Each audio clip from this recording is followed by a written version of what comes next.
Sometimes in life we have to get a higher perspective. We have to be able to climb up our mountain and see life from a different perspective.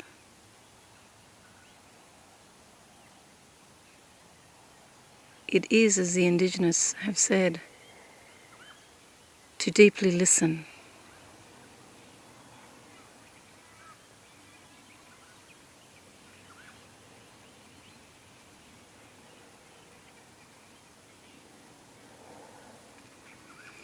Is the deep listening the birds, or is it listening to yourself? For life becomes very, very noisy, and we can not hear ourselves in the constant demands and pressures and thinking of life. There was great wisdom in Indigenous people because they knew how to become still.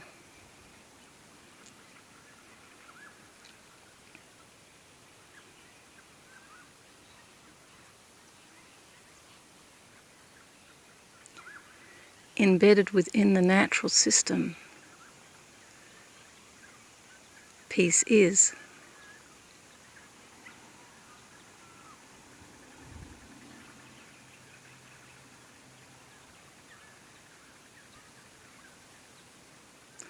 The lack of peace is simply believing our thoughts.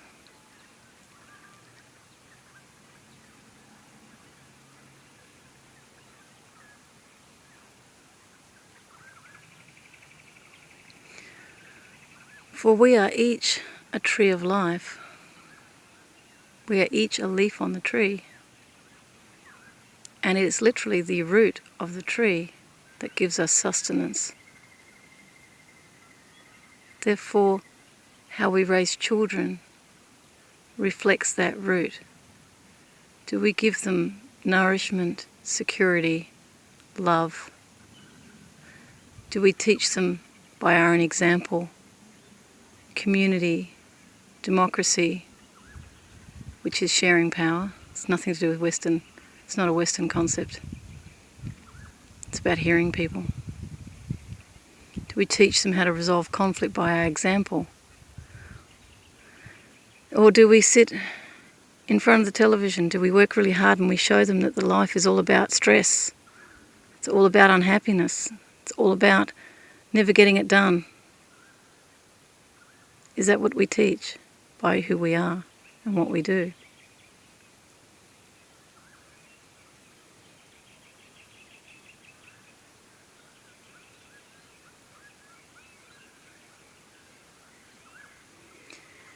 Is there another way?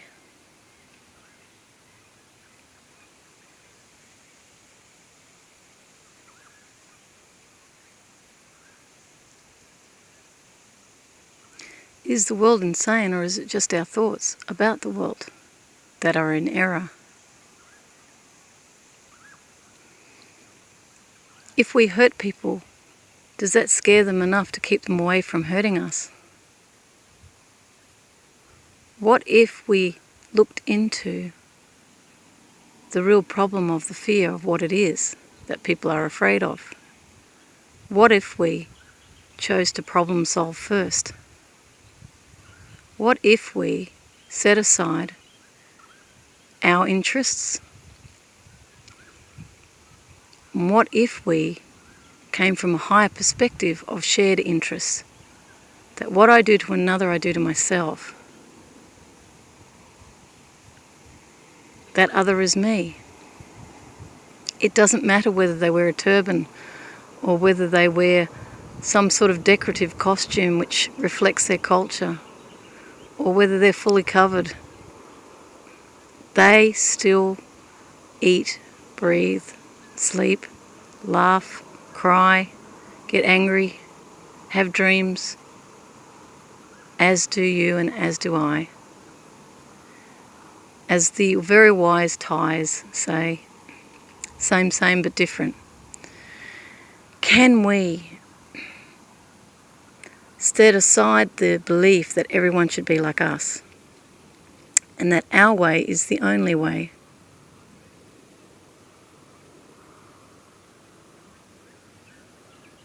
Can we, similar to sitting on a mountain overviewing a forest, can we just allow the diversity to be what it is?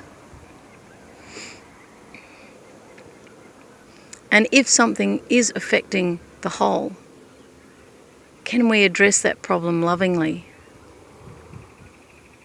rather than seeing ourselves destroy it? Can you actually destroy anything? When it comes to people, you create hurt and pain in one area, it expands somewhere else. The more you resist something, the more it persists. This is a very true saying. What you look at disappears. What makes us dishonest to ourselves?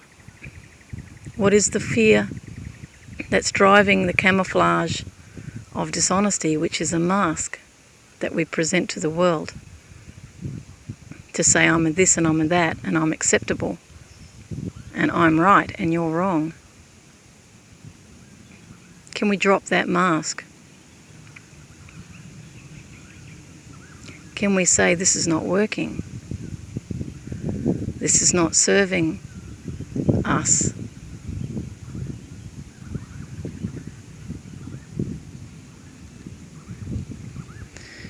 Can we, for the sake of future generations, open our minds to the possibility there's something that we do not know, the knowing of which would change everything?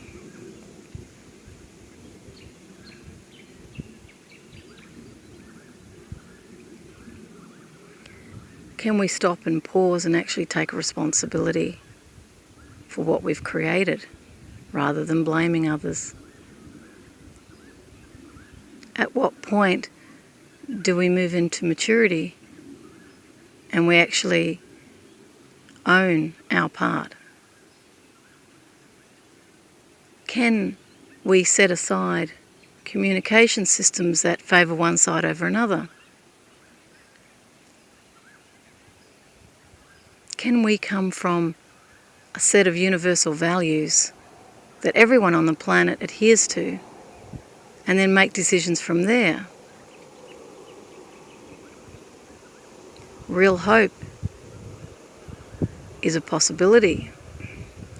It's an acronym for responsibility. You have the ability to respond. You can do something. Empathy. Stand in someone's shoes. Imagine what it feels to be that other person. If you were they, how would you feel? Awareness. Not only consider the facts, but sit in a very still position. Breathe in and out. And ask yourself, what am I aware of with this?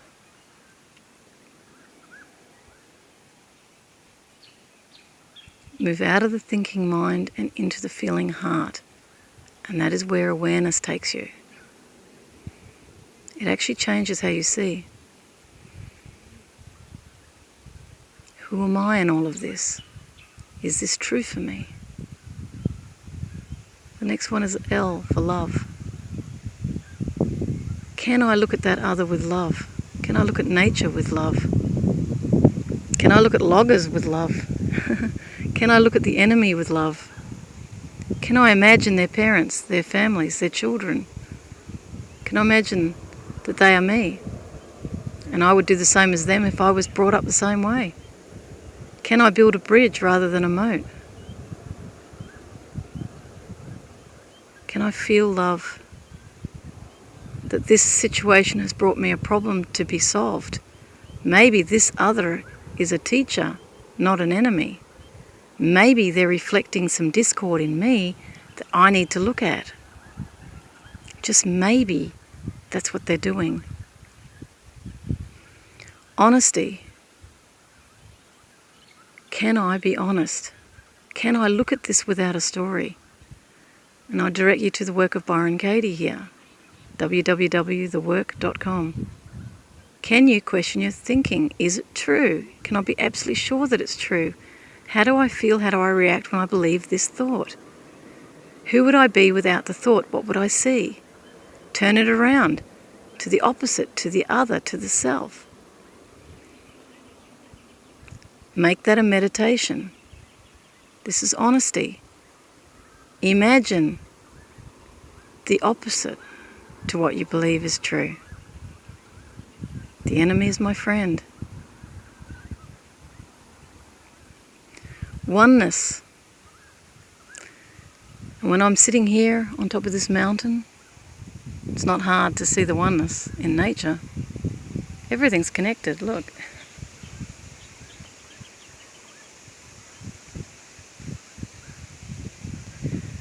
All these organisms are all interdependent. They're all cooperating in peace with one another. They live, they die off. Seeds get spread through pollen. Spiders grow their webs, spin them. And everything plays a part in this ecosystem. It is an ecosystem. It's echoing itself to itself. And any organism that's not naturally selected, in the sense that it's not in harmony with the greater whole, will die off. And the death is not a bad thing, it's just transformation of energy. Everything is transforming. It's not a cruel, horrible, wild environment. It's a very well balanced, evolved, interconnected system that's actually one whole being. The whole planet itself is one. And that is the model for humanity. This is the oneness. We're all one. There can no longer be conflict. When you see yourself and the other and you say to yourself, what is it that they are mirroring or reflecting to me? What is it that I see in them that's in me that I don't like? Because what we do is through projection, we project what we cannot accept in ourselves onto others and we call them wrong. And this is a core understanding in peaceful transformation. This is not taught, but it will be. We have to look at our own discomfort. We cannot remove it out of the kitchen. As law of attraction, you might want to check that out, so wisely states. Our life is like a well-stocked kitchen. Everything is there. You cannot remove something out of that kitchen because you don't like it. What the law of attraction states is don't focus on it. Focus only on what you want. I want peace. I want abundance. I want happiness. I want love. I want an environment that's thriving. You have to work in harmony with that desire rather than I hate what they're doing to the environment. There's no decent people out there to go out with. You know, children are a burden. You know, I hate work. The hate, the dislike, the discord creates a tension which will actually hold in place the very thing you don't want. And then you will transfer it to others because you're unhappy. And that's why we see a lot of unhappy people walking around. They're not smiling. They're not skipping. They're all doing what they think they have to do. You don't have to do it. You have to question your thinking. You're free. Peace is the next value, universal value. Peace is the yin and the yang, the alpha and the omega, the masculine, the feminine, the light, the dark. It's the opposites that unite. When you make peace with yourself, you can then make peace with the world. Instead of trying to make the world conform to you to give you peace, the world cannot do that for you. Only you can do that for you, and you have to love yourself enough to do it. No one's going to hand it to you. No one owes you. You owe it to yourself to start to love yourself. And then celebrate that love with other people. Do not expect them to fulfill your life. It's a big ask. That's why a lot of relationships don't work, or people live in quiet desperation because of social rules that force them to stay with their partners, rather than mirroring and reflecting a natural order that just moves in accordance with harmony. Enjoyment is another universal value, and joy is within enjoyment. Joy is within. You can be absolutely in a state of joy without anyone around. I'm in a state of joy right now. No one can give it to me. Joy is when you're in harmony with yourself, when you're living your truth. Enjoyment. The last part, which is my part-time S. So real hopes is what I've just gone through with you. S is service. It can also be a smile. Service is when you align all your universal values in harmony, you will naturally serve the world. So you don't need to save it. It's about preserving it. Serving as you feel to offer your gift, whatever that is, to the world, do it. If you feel to go off and join the circus, go and join the circus. Don't worry about the money. Universal supply. We live in an abundant universe. In fact, it's all vibrational, so as you think it, you see it. As you believe it, you will see it. You just have to really feel it, taste it, imagine it, and that's the power of thought. And this is the rising consciousness on the planet. So whenever you go into despair, return to this beautiful place with me, a peace clown, no less, don't be scared of clowns. We're actually very loving. That's why we laugh and play. Could even call me a fool, I don't mind, I'll answer to that. If you want to look at what I'm doing and join me, www.worldpeacefull.com, and that's peace as in world peace, full.com. Take care. Be happy. Much love.